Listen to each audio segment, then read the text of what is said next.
Hello, my name's Melissa. Welcome to my channel. And today I'm in the kitchen because we're gonna be baking. Baking is one of my favorite things to do, and I'm super excited to be able to take something from the garden and to make something delicious. So with the yellow squash, I've been lucky enough to be able to harvest a bunch of these, and they're really good when they're about this size or maybe even a little smaller, but once they start getting bigger like this, they get more fibrous and they're less tender. The flavor is a little sweeter when they're smaller. So these bigger ones are really good when it comes to baking, or I've also read that you can make a good soup base with a squash. So definitely want to try that out. But today we're gonna make some yellow squash bread. This is gonna be very similar to a zucchini bread, which I love. Zucchini bars, anything like that, so delicious. So let's get started. Okay, here we're gonna do our dry ingredients in a separate bowl. I have 1.5 cups of flour here.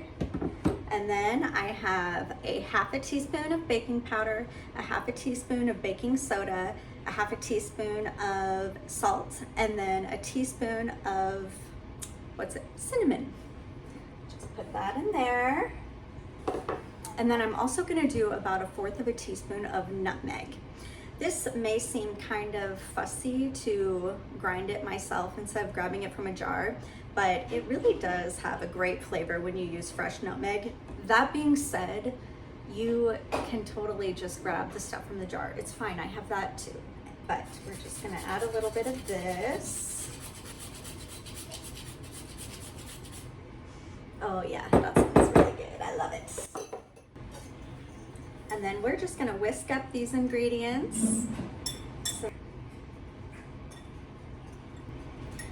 All right, and in my second bowl, I have 2 eggs here plus a teaspoon of vanilla.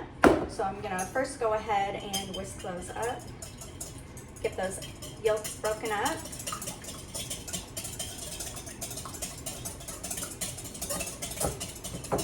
And then I'm going to add 1/3 cup of avocado oil, and you can use coconut oil, vegetable oil, whatever you have on hand.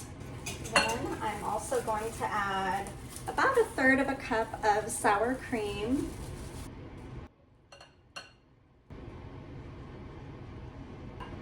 And then I'm gonna add about 1 tablespoon of molasses.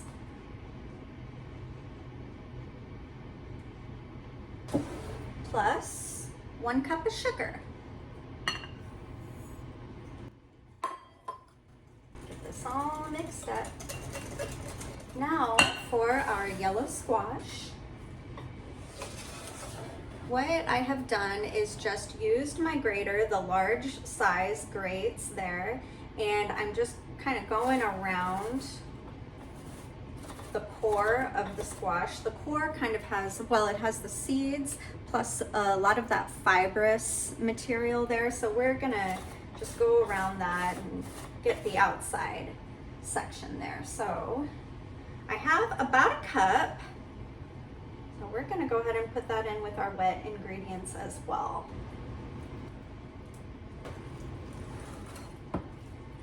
Mix it up.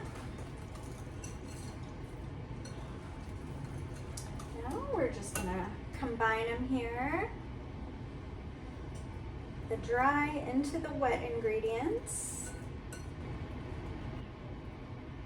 And I like to do this in thirds usually.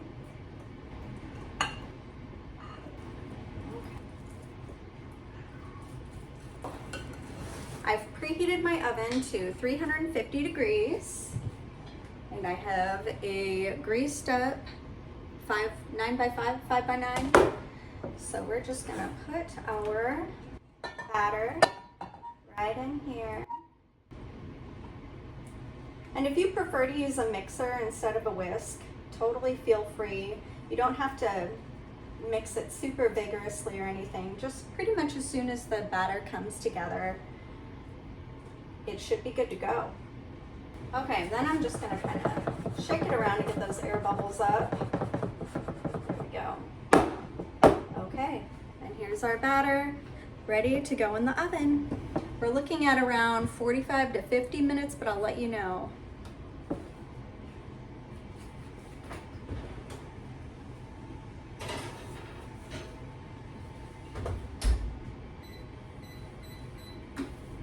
All right, we have our yellow squash bread. It turned out beautiful and it's delicious.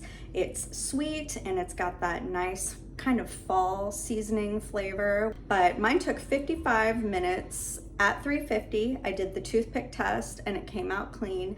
And then I let it cool in the pan for, gosh, a couple hours maybe, and very carefully took it out because the last thing you want is for your loaf to split in half. Been there, done that, okay? Couple notes on this. You can replace the sour cream with Greek yogurt. Also, feel free to add chocolate chips or walnuts, pecans. All of that would be delicious in this bread. I do maybe like a quarter cup of any of those. So I hope that you make this bread. It's so good. I can't wait to have some with my coffee tomorrow morning, and we'll see you guys in the next one. Thanks for watching.